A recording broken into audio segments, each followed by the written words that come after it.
I think one of my favourite things about that game is that when you score a goal, the football explodes and sends everyone on the pitch flying away from your opponent's goal. And that's such a great touch. Because, see, that's what I wish happened in actual football matches. I wish the football exploded and then the game would just be over because the ball would be gone. No more ball. No more football. And then football would be over, and then we could go back to doing other things that aren't football related. But alas, they decided to not make the footballs explode in real life because apparently that would be dangerous and not up to health and safety standards. I feel like you don't hear as much the phrase health and safety gone wild or gone mad, because sometimes you would hear the people reminisce about all the dangerous games they played. Like I used to tire swing along the Grand Canyon. We just go right over the edge. I used to play football in the middle of the motorway. Nobody batted from one end of the M6 to the other. Nowadays, cars all over Tip Road.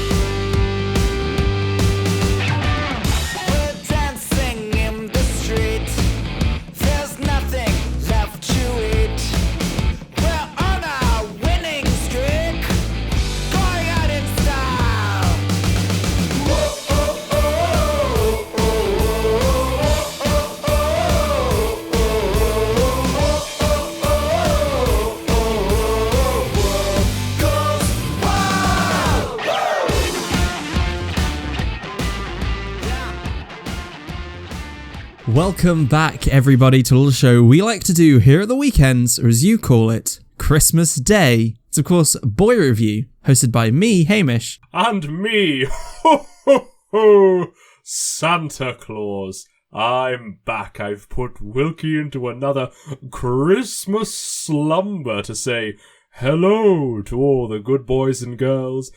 Or should I say, good boys and girls. Listening to Boi Review. Yeah, thank you, Santa, for maintaining the brand image that we've established. Yes. Myself and Mrs. Claus listen to Boi Review every week. Oh, that's really nice, Santa. What do you do when you're listening to Boi Review? Are you feeding the reindeer? Are you preparing toys? Are you kicking back, relaxing? Well, you see, I get done feeding the reindeer and I come inside and we have cookies and cocoa by the warm hearth, and we listen to Boi Review. And then, when I'm out on my sleigh, ignoring the fact that Boi Review hasn't been a podcast for long enough for this to be true, but I put my headphones in, a little Christmas gift to myself there, nice Bluetooth headphones, and I listen to Boi Review while I deliver presents. Oh, that's really smart. So you can still be listening even when you've got to jump down the chimney into someone's house. And worst case, if the headphones fall off, that's an extra present for, whoever you've just delivered presents to. Ah, yes, if you find a pair of Bluetooth headphones at the bottom of your chimney, you know that Santa's made a little oopsie.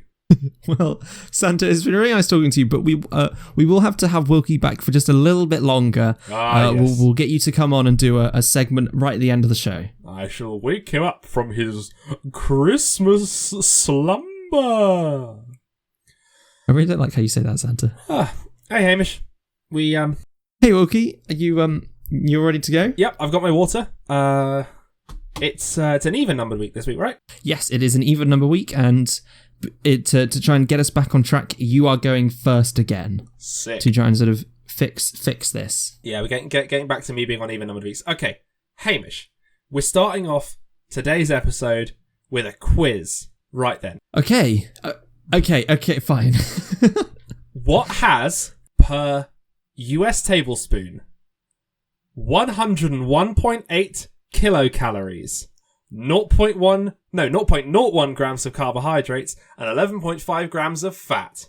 There's a lot of fat. Too long. It's butter. Whoa, whoa, whoa, whoa. Whoa. Butter. I didn't know there was a timer to this quiz. Yeah, well, you've got to move quickly when you're talking about butter, Hamish. That's right, folks. This week, It melts. my topic is butter. Most frequently made from cow's milk, butter can also be manufactured from the milk of other mammals, including sheep, goats, buffalo, and yaks. This topic came to me, like in a dream. Well, no, in a waking dream, like some sort of divine epiphany. I was, there's a lovely bakery. Did three blokes show up at your house? One of them had gold, the other had frankincense, and the third guy had butter. 3 smart blokes showed up. He was French, and it was burr. Burr. Near my house, there's this really nice bakery where I used to work, so I get a 10% discount. And they do really nice sourdough baked every morning, fresh. And so we often have a loaf of nice sourdough in the house. And I'll go downstairs, and for breakfast I'll have a nice slice of sourdough toast with butter. And occasionally, if I want a snack, I can just go downstairs, grab myself a slice of lovely sourdough. I'll just spread some butter on it because the sourdough tastes nice on it. You know, you don't need any spreads on it. I'll have Marmite sometimes, but the sourdough is good on its own, right?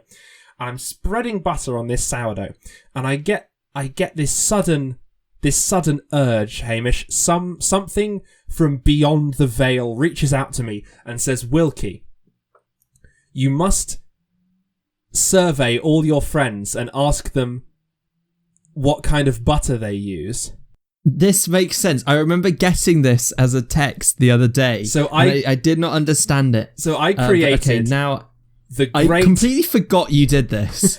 it just, I did it, and then it felt so normal to me that my brain just went, okay, cool. But Wilkie's doing a butter survey. I created. Fine, I'll move on. The great Boi Review Butter Census, and I sent it around to all my friends. So if you didn't get it, you're not Wilkie's friend. We're sorry to let you know that. The Great Boi Review Butter Census 1 was not a great success. It was not a very well-designed survey. The answers did not make a lot of sense.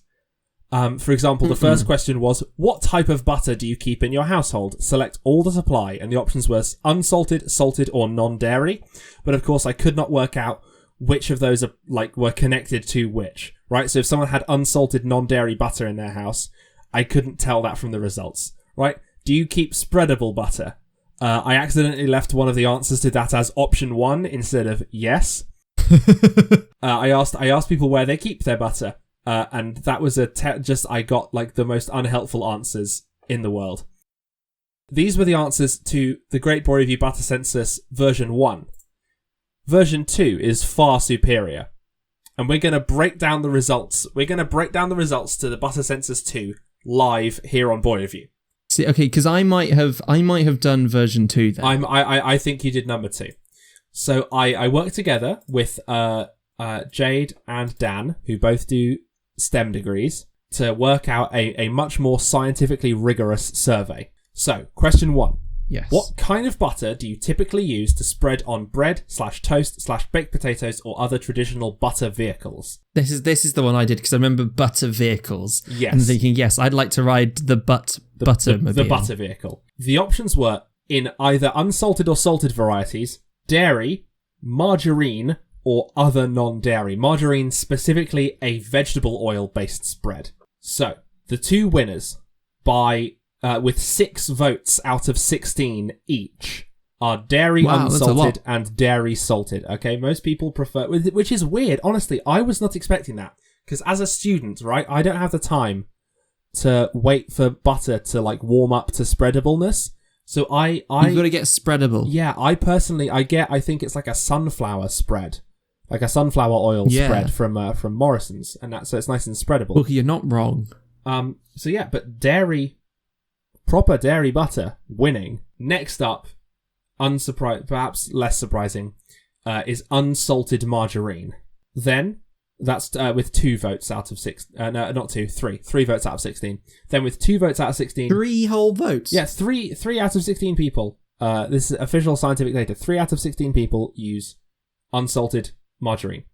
then salted non-dairy, and then salted margarine with 1 vote. And then with one vote, someone put in their own custom answer to vote for, right? There was an other box at the bottom, right? In case you had something really weird, like I only use margarine, I only use like something really obscure, right? This person just said, I don't use butter. Yes. That's a power move. So many things, so many I dishes like my bread are predicated dry. on using butter. What on... I was baffled by this response. That's a good response. Utterly baffled. The next question was one where people could input their own text as an answer. The question was, do you keep butter around for other reasons, such as baking? If so, what type and for what reason? Because I knew, at least for our friend Alex, I know that she prefers obviously eating, apparently just without anything with it, just eating salted butter. But I also know that she has unsalted butter for her baking. So I wanted to include, like, if people have butter for other reasons. Someone keeps a different type of butter around for baking chocolate brownies, they said. Unsalted dairy butter for baking. They keep around dairy salted butter. They don't keep butter around for baking, they buy it as needed. This person here has included a recipe. Grate butter, as in grate, grate it up into small pieces. Grate cheese. Put in macaroni cheese. Chef's kiss. Now, I haven't tried that, but I'm excited to, because that sounds decadent as heck. Another answer for keeping unsalted butter around for cooking. People seem to prefer unsalted butter for cooking, because you can control it better. Yes. This person is this is a good Samaritan right here. They keep around dairy unsalted and unsalted margarine for other people. If they have someone around, which, to be fair, they probably don't have many people around these days, right? But I'd hope not. if someone were to come round and they wanted a sandwich that didn't have salted butter, they have salted butter in the house of 2 different varieties, just so that person feels included. That's very kind. That's the kind of Christmas spirit you expect. That is a Boi Review Christmas listener. spirit. Yes. Yes. Yes. Someone here again. They keep around unsalted for frying things as a cooking fat if they don't have olive oil. Smart. This person has attested that olive oil is superior to butter. And someone here says they use it for crumble topping. That's very nice. I feel like I'd like to be the sort of person that just makes a crumble. Wilkie, you could be. You know what, Hamish, I could be. I could start being the sort of person that makes crumble. You could do. We could call you Mr. Crumble. That could become your Mr. nickname. Crumble is my name, and crumble is my game. What's your favourite crumble, Hambo? What do you like in a crumble? Don't really like it. You don't because like... I don't really like desserts that have fruit in. Oh, you... It's... old Hamish just eating bags of sugar. I like fruit as a dessert on its own, but the moment you try and take cake and fruit and make it into one thing, it's not quite as good. No, that's to say, some crumble can be good, but it has to be right. Like, sometimes you can get really bad crumbles, just sort of like ready-made stuff. If someone's baked a crumble, it's often better. And then sort of blackcurrant can be nice, or berry crumble. Maybe an apple crumble if you've caught me in the right mood. But overall, there should be a divide in the sand. There's a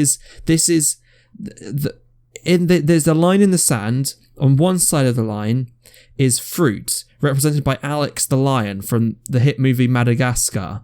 On the other side of the sand is cake, chocolate, and ice cream, which are represented by Marty, Melman, and Gloria, also from the hit movie Madagascar. And if you remember that film, Wilkie, they get to live in a nice, beautiful hut, and they get to eat very nice food, because that's all very nice. Fruit, it's great, and it's sticking around. Alex is managing to survive, but it's not quite as cool as the other 3. That's a divisive opinion there, Hamish. We have here a question asking where people keep their butter. If they answered for butter in question 1, where do they keep it? 13 out of 16 people, Hamish. 81.3% keep their butter in the fridge. One person keeps butter out of the fridge. They keep it in a regular cupboard. One person has one out and one in at all times. Again, I have a feeling this is our Christmas angel here. Right, they've got so much butter. Well, it could be Alex ready. Murphy. the cooker. I need to. It could be Alex, the baker. I need to not say her whole full name. Maybe. Whoops. And then someone had a really long answer I can't be bothered to read, but they had a really long answer about the fact that they don't use butter. Okay. I think this was the I don't use butter person. They're just being difficult. Yes. Now we come to the real meat and potatoes, the real baked potato and butter of this segment, Hamish. I have 16 responses for any other thoughts about butter. Yep. Up first, I think my answer's in this one. Yeah, I'm going to have to find your answer in this one. Up first, we have, this is a test comment by Wilkie. Okay, that was me testing if the thing worked. It did. Someone says here, no. But if I think of some other comments, you'd butter believe I'd share them. Guess who made this response? Wink. I'm going to say that's our punderful friend Matthew again. Someone here says, a solid but limited set of puns. Not as good as the puns for cheese, but butter than milk. Another butter better pun there. Also, I really hope the episode you discussed these results in is called Boi Review. Nope, it won't be. Sorry to say that. Probably not going to call it Boi Review, but it's because it sounds like goiters, and that's not good. We have again butter with the smiley face surrounded by hearts. This is Jade again, I would wager, unless it's Hamish pulling a really long con. We have another returning contestant who says butter. Someone here just says witty comment. They couldn't be bothered to actually think of a witty comment. They just said witty comment. So 0 out of 5. Feasibly, that's Alex. That's Malix even. Yeah, I was going to say Malix, plausibly. Bad joke there. 0 effort. Now, Hamish, someone here has actually written... someone has asked me to deliver a message directly to you. So this might not even go in the episode, because this is just a private message for Hamish. Okay. Tell Hamish that the good expensive butter is worth it if you can make it last. Now, I'm going to say I think this is Izzy, because I don't think anyone else would. I actually have no clue who would say it. Is this an argument the two of you have been having about whether good expensive butter is worth it? She's never mentioned butter. No. I have no clue. I honestly have you argued with anyone else about butter? I really pictured like Izzy being the person to leverage this quiz to like score a point against you. No, I don't. I have no indication about any of this, Wilkie. Strange. Someone here just says they have no other thoughts. Head empty, brain smooth, no thoughts about butter. Butter icing. Someone here with a vote for butter icing. That's good. Cream it together with some sugar. Buttercream icing. Good stuff. Someone just says it's good shit. That's the sort of thing you'd say. You say that things are good shit. I think that might be you. We have olive oil. Olive oil gang is back saying that butter is not as good as olive oil. Someone here just says, what is butter? Good stuff. If you didn't know what butter was, then maybe that's why maybe that's the person who doesn't have the person who doesn't use butter doesn't know what butter is. This yellow stuff. They do use butter, but they just call it. They call it bitter. Spread. They were confused by. Another long answer here. Butter is great for using as a lubricant if you need to fit in tight spaces like through a window, cat flap, or vents to commit burglary. Also, butter can be used as a celebrant because it burns quite nicely. I had a couple of ideas about who this might be. I think it might be our friend Dan, because celebrant sounds like a chemistry term, but we've already ruled out Jade's that sounds like a Dan term. So yeah, I think that someone here just says yum. That might be Alex because she eats butter. Someone here took this opportunity to sort of type their own message here, just to be mean to me. They just said if you're being pedantic, your questions didn't account for most things about butter. It's like, well, I wasn't. This wasn't meant to be an exhaustive list of butter questions. This was just what I wanted to know. You know, you could have just said no other thoughts. You didn't have to come at me like that. It was rather upsetting. And then we have just another nope at the bottom. So I'm, Hamish, in terms of guessing which one you were, I'm going to go for it's good shit. I think it... that's not me. That's not you. No. Specifically, Wilkie, do you want me to tell the answer? Go for it. You asked me if I said it's good shit, and my answer would be nope. I am the bottom one. You're the bottom one. You just said nope. That's so boring. Just said nope. I don't have any thoughts on butter. I was very tired, a bit lethargic. I think that's the word. And I just went, you know what? I'm going to fill in this quick quiz. I don't have any thoughts about butter. It's just a thing. I was attracted by butter vehicles, and all my thoughts were done. I was thinking of the Buttermobile. But yes, Hamish. Butterman. Enclosed within this episode of Boi Review is a snapshot of... More than a snapshot, it's 40 minutes worth of butter content. 40 minutes worth of butter content. Plausibly, you have to cut that down, but still. Oh, plausibly. Okay, no, closer to 20 minutes, right? We had 20 minutes of fucking chat at the beginning. Like 25. Yeah. Anyway. We talked...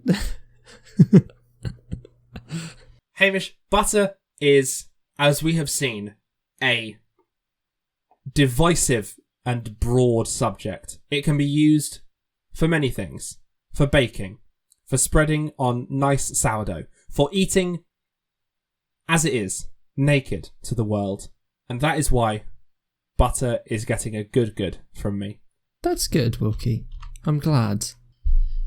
Well, Wilkie, butter, not going to lie, not very Christmassy. So you kind of failed on the brief with that one. You know, it's like what you did there was a very nice essay. It was a very nice audio essay on butter, and you've done a lot of effort, but you hadn't read the question. This is a Christmas episode of Boi Review. So unfortunately, you are going to have to fail this class. But for extra credit, we still have 2 more topics to get through. So maybe you can get an A by the end of it. Okay?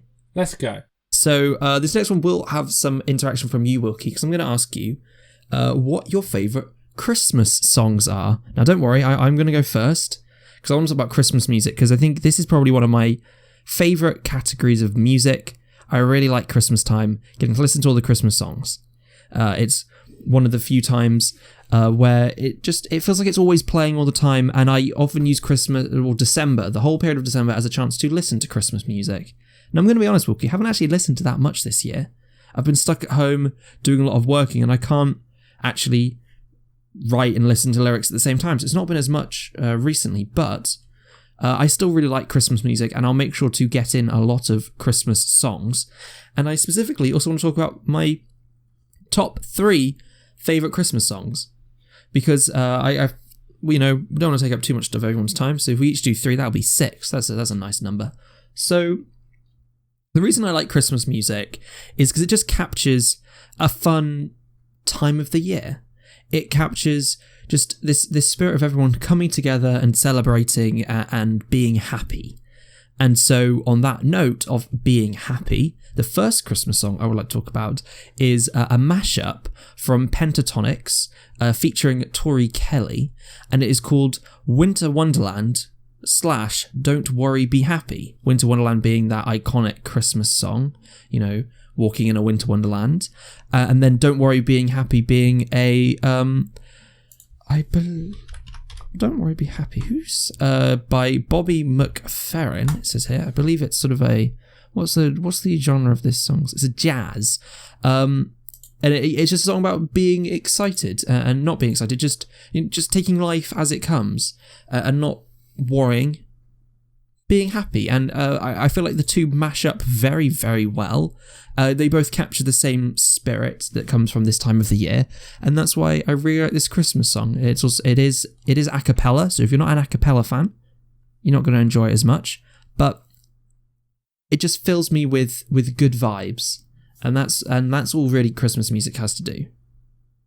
And then my next Christmas song pick, it's a tough one because there's lots of great Christmas songs, and I quite like sort of the song It's Beginning to Look a Lot Like Christmas, just because it feels like you're capturing that vibe of, yes, it's beginning to look a lot like Christmas. Obviously, you're right, everywhere it is getting into the December period. And it's everywhere, and it gets this spirit that everyone is all around you, and that's the thing I like, is just whether you celebrate Christmas for religious reasons or just for sort of social reasons. It's a great festival to just have, whether you are really whatever reason. It's about coming together, and sure, at the moment we can't really do that, but you can still get a lot of the great things out of Christmas right now. You can go and see all of the lights that fill up the darkness and make you think, winter would be easy to get down, but you can put up these bright glowing patterns and you can feel better about yourself. Maybe it's not going to snow, but you can wish it will, and you can hope for that to happen, and maybe it'll come along in January, February, as it seems to do every other year. But it's just it captures the fact that the vibe is coming, and you can really feel it coming along. Yeah, because you were saying earlier that you've not heard a lot of Christmas music lately, and I think the problem is that obviously people staying at home and maybe people not being able to go home for Christmas is can be sad. Like it's not nice being separated from your family, but also it's good to keep each other safe and not travel around too much. But this whole year has felt very sort of samey. Like people's patterns of behavior have barely changed because I wasn't really able to go out and go outside during term time much, and I would go to my lecture once a week, and that was really the only time I'd leave the house apart from to go shopping. While I'm at home, I still pretty much just stay at home apart from going for a short walk every day. So yes, there hasn't really been there's normally, especially when you're younger, there's like a change of tone. School ends, you go home, everyone is free. You start hanging out more because, you're all free from school. But this year, everything's, the tone hasn't really shifted. And so it doesn't really feel like Christmas yet. But listening to more Christmas music, actively, going out there and seeking Christmas music can make it feel a lot like Christmas. Exactly. And that's what's important. And now there are some quick honourable mentions. The two that I want to throw in here are "You're a Mean One, Mr. Grinch." Oh, that's good. That's good. It's such a fun, bubbly, Christmassy song, but it's obviously it focuses more on the Grinch, who's the bad bit of Christmas, and it feels it doesn't quite fit into Christmas right. And then also because you have to throw it in there somewhere is Mariah Carey's "All I Want for Christmas Is You." It's iconic, and however, my favourite version of that song, maybe not my favourite version, but I find it very amusing to listen to, is a very good mashup on YouTube of All I Want for Christmas is You with I believe it's the Black Parade by My Chemical Romance. Okay. Interesting.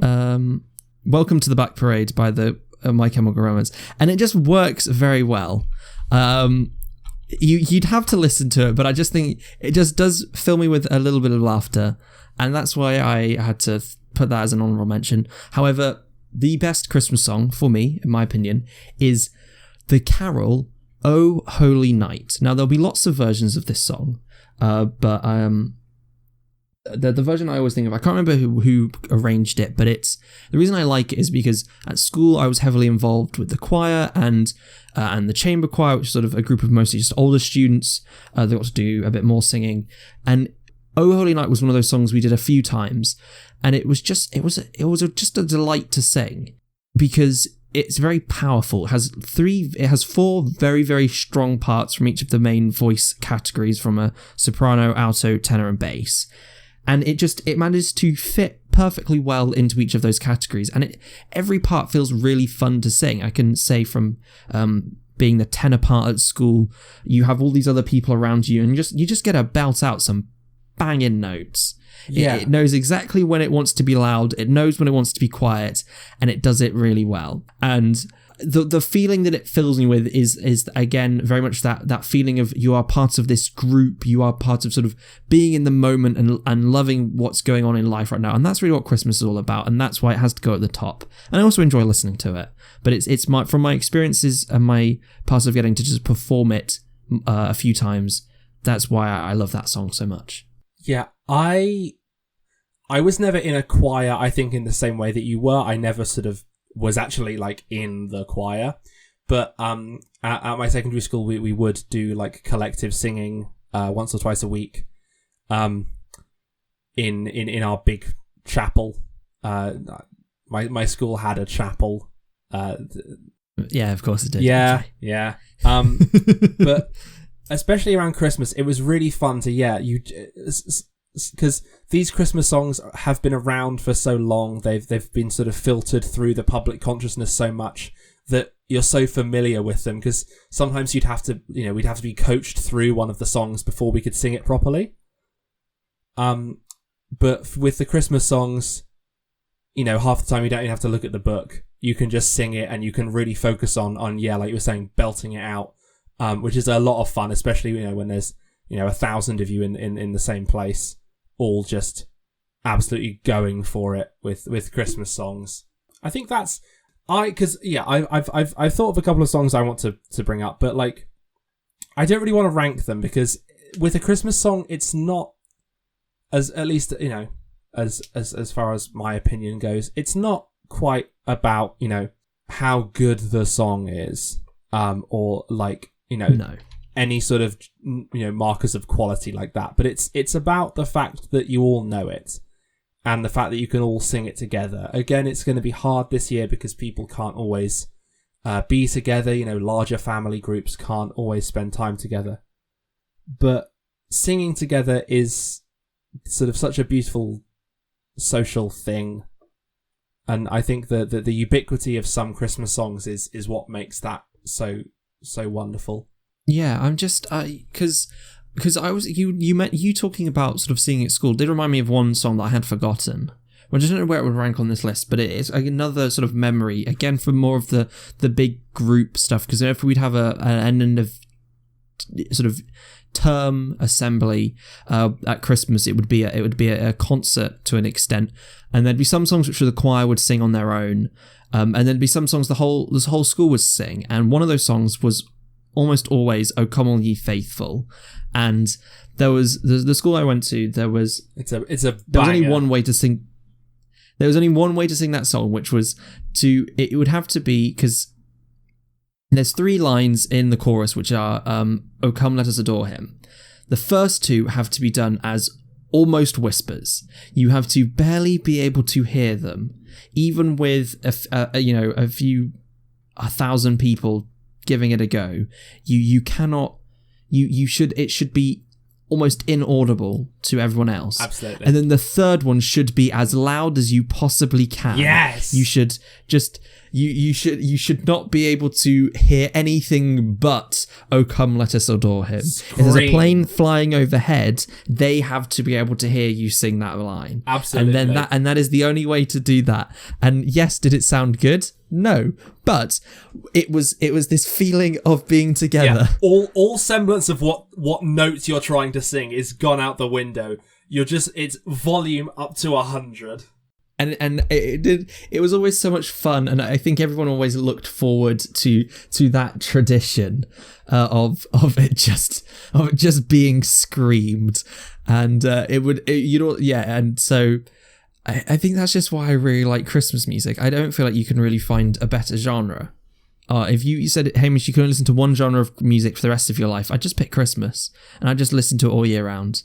I think I don't know that I have 3, but because I should have prepared. I should have known you were going to quiz me on these. The Carol of the Bells, right? The Carol of the Bells. Din, din, din, din, din, din, din, din, din, din, din. Very cool, very compelling. It's got this sort of slightly like with like the build up. There's like a very modern like tone to it, where like as it builds up to a crescendo. I've always liked the Carol of the Bells. I always thought it sounded very like almost like badass in a very Christmassy way. And also Feliz Navidad. It's just Feliz Navidad's just a bop. Also Rockin' Around the Christmas Tree, because Rockin' Around the Christmas Tree is the song that we sung at my prep school at the Christmas song contest, and we won. And that was lots of fun. I was one of the trees because I was so tall, so I had to stand at the front with my arms up in the air, being a Christmas tree. Rocking around the Christmas tree. It's okay, Wilkie. If you think of more, later this week I'll putting out probably around about Christmas Day.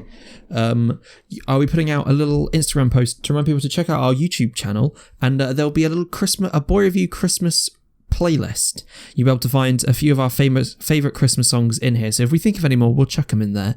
But there should be a good few that you can enjoy. And yeah, just play it and love it. And we hope you like those Christmas songs as much as we do. Yeah. On the stream the other day, I had some Christmas lo-fi music playing in the background, and that was brilliant. Very nice. We had. Oh yes, there was a lo-fi sort of Christmas beats to study/work to, and that did save me. It was very, very good. That was actually able to get some Christmas cheer in me. So I'll have to remember to listen to that tomorrow. What are the other things I say? Okay. Well, with Christmas music reviewed, I want to give it a good. It's the time to be happy and give a good. We've got to obviously get into our final topic. And Wilkie, I think this week I want to review Santa for our group topic, if that's okay with you. Yeah, yet another Christmas slumber for Wilkie. He'll wake up nice. I'm not gonna lie, Santa. I don't really like how you keep putting Wilkie to sleep. Oh, he's fine. Like that. Do you ask? Is he okay with it? He needs the extra sleep anyway, if you know what I mean. I really don't, Santa. Okay, well... You better watch out, Hamish, or I'll put you in a Christmas slumber as well. And who knows, maybe I won't wake you up from that one.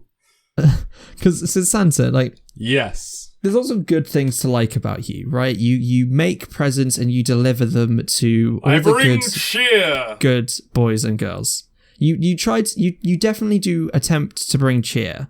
Though I want to address the elephant in the room with Santa, with you, jolly red man. Why do you like rich kids more than you like poor kids? Because that's the thing that no one addresses. That you give the people that already have lots more presents, and that's not cool. Well, look, Hamish, Santa Claus. I may be a mythical being of nigh divine potency, but I don't work for free. You see. Your parents may have told you at some point that, they were the ones buying you the gifts and not Santa Claus, at some point when you were, old enough to learn the truth of the world, but really? No. Christmas shopping? Who wants to do Christmas shopping? The parents of the world, they all contact me and they say what they want, and I say, well, you're going to have to pay because, there's only so many PlayStation 5s in the world. Yes. And if they want a PlayStation 5, they're going to have to pay me for it, because I bought them all. Because you know what my real my real superpower, Hamish, many consider me a superhero. I believe X-Men have claimed me as one of their own. My real superpower is that I have the fastest Wi-Fi in the world. When it comes to online shopping... Everything. I get there before anyone else does. I mean, there I'm buying your PlayStation 5s and I'm buying your Yeezys. And if you want them for Christmas, you've got to buy them from me. See, because Santa as well, the other thing that... Because obviously... I'm going to cut this bit out. I don't like the bit... I don't know where I'm going with the... I've lost the bit. I've lost it. I'm sorry. Because with Santa, I don't know whether I have many other questions for sort of Santa as a character, because it's an interesting... They're really interesting, because obviously I start off with that joke of, Santa favours richer kids, which I think is one of those things that people like to point out about the character, obviously, because, there are parents buying the presents either through buying the presents or through this bit buying them through Santa. But then also I find it an interesting concept that people have just gone, we're just going to all agree to just have this thing that have this thing. I guess it's the same for Easter Bunny and the same for like the Tooth Fairy, and there are probably other examples in other cultures of we're just going to pretend that this person exists and does all this stuff. And on the one hand, it seems like a really cool idea. On the other hand, it just seems a bit, I don't know. There's a part of me that goes, I wonder if it's a bit weird. Yeah, it's nice to have this character that young people, children can rely on, that this character who is, sort of in one sense always looking out for them.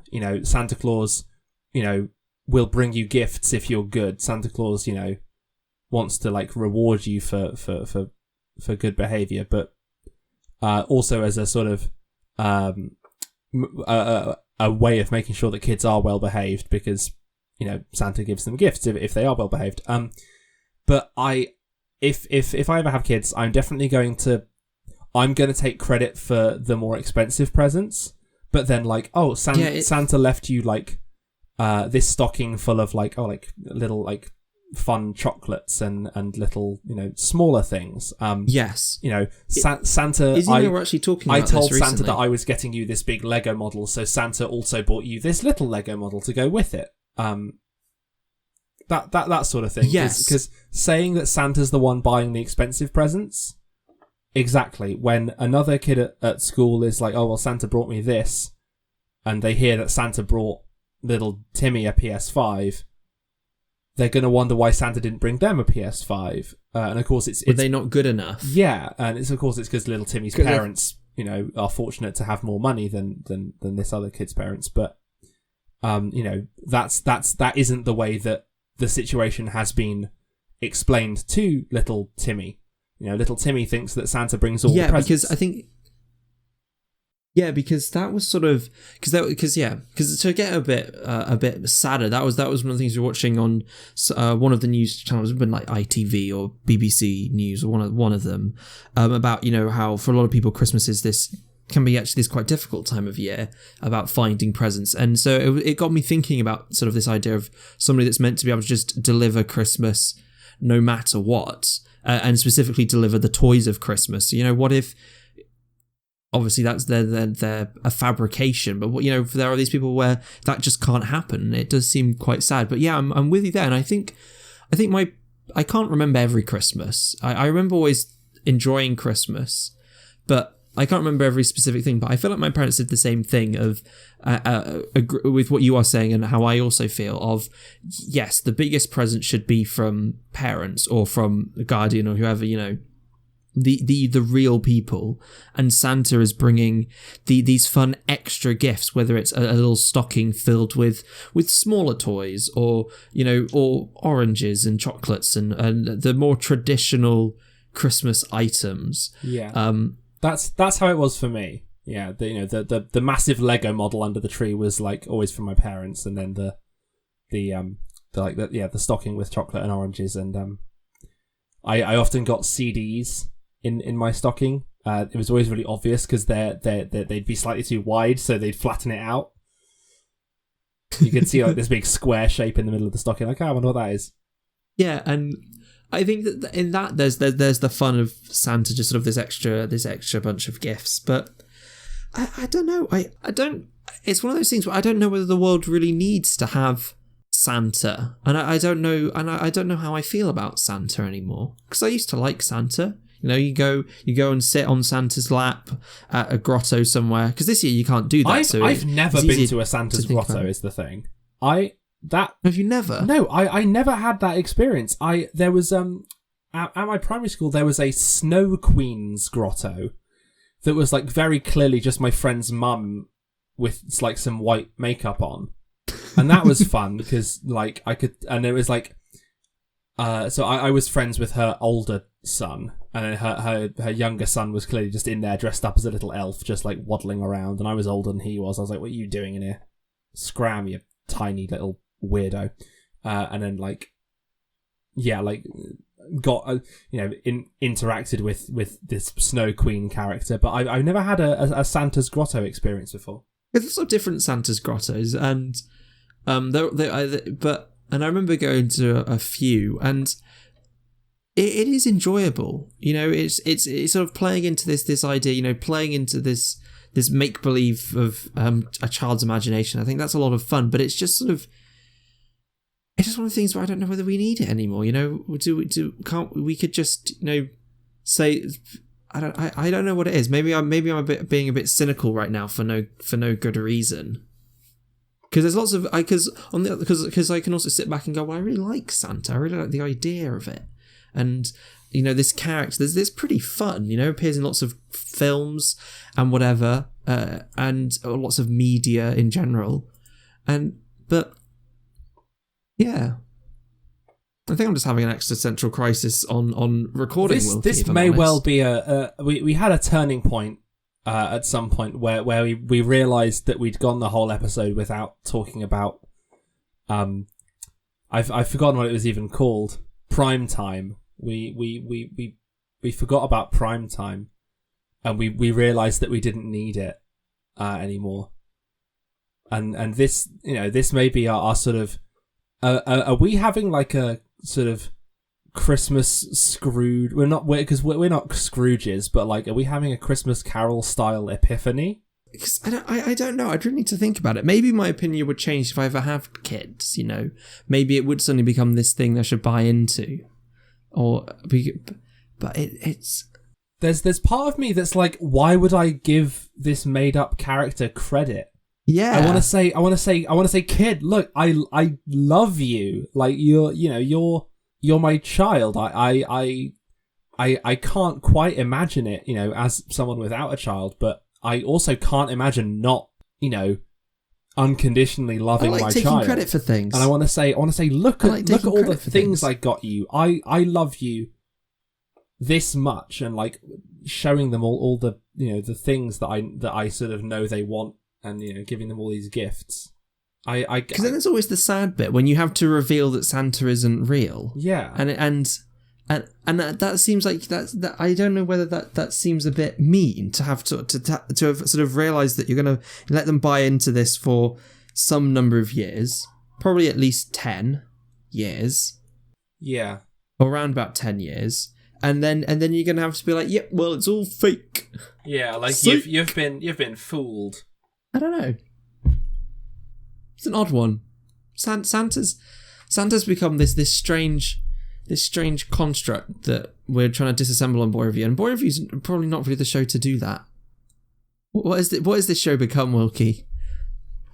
Debate on whether Santa should be allowed to exist. I mean, Santa's a fine enough character, right? But I think what we've landed on is that he really should be relegated to like a kindly old toy maker rather than this like omnipotent gift bringer. Like, the little things in the stockings, the smaller presents, they're things that Santa left behind because Santa spent all year making toys and he gives each kid a couple of toys. But the big presents, the things that are like, this is the thing that you like, that the child really wanted. I think those should be from the parents, because otherwise you grow up thinking like, oh, my parents never really got me any Christmas presents. It was all from this weird old man who I'm not allowed to meet. This has been a fairly existential episode. You're right. And then how do we rate Santa now? Because on the one hand, I think he's great. On the other hand, we've just said we don't think he should be as cool as he is. I think is he? I'm leaning towards him being bad good. Because bad good. Santa's a nice character to have around, right? But I think what we've landed on is that his PR needs a bit of a shake-up. Yeah. As it were, he's like that one relative that buys into a lot of the conspiracy theories, or we'll talk politics at Christmas and we'll get into fights and arguments, but it's nice to have them around because they're family, and it's nice to see them. Yeah. It's bad good. Yeah, okay.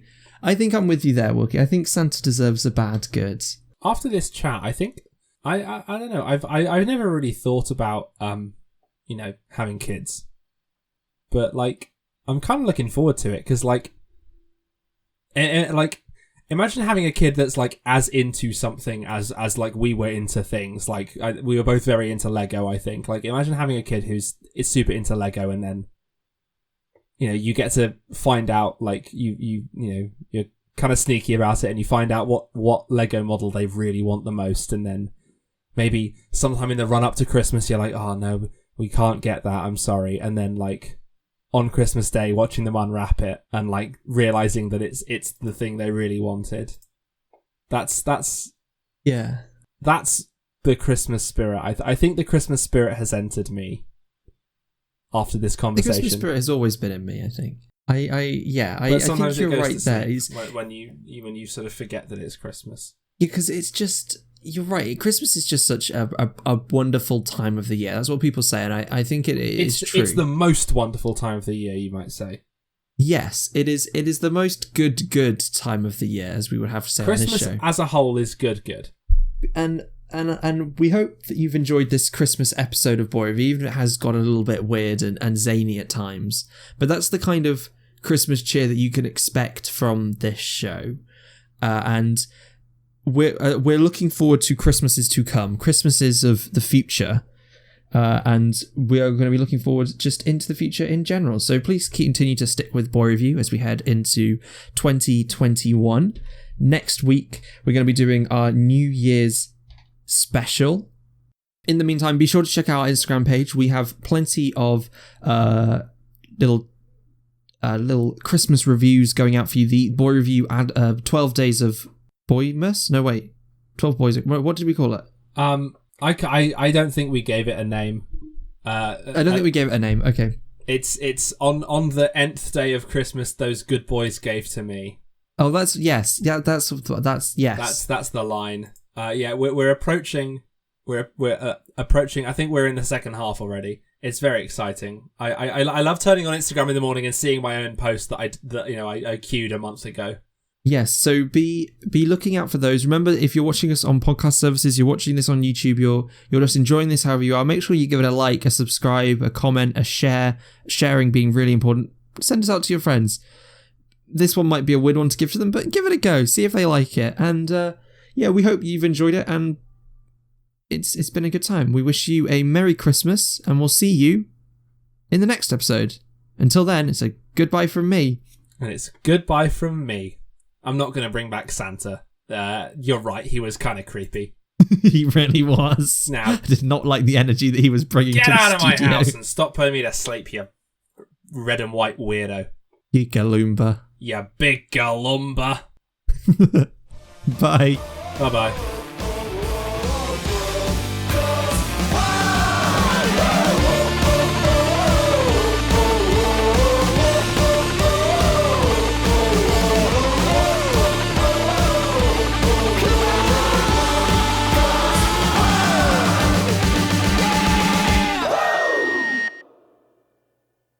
We wish you a Merry Christmas. We wish you a Merry Christmas. We wish you a Merry Christmas and a Happy New Year. Good tidings we bring to you and your kin. We wish you a Merry Christmas and a good New Year. God damn it, Wilkie. Happy Christmas, everybody.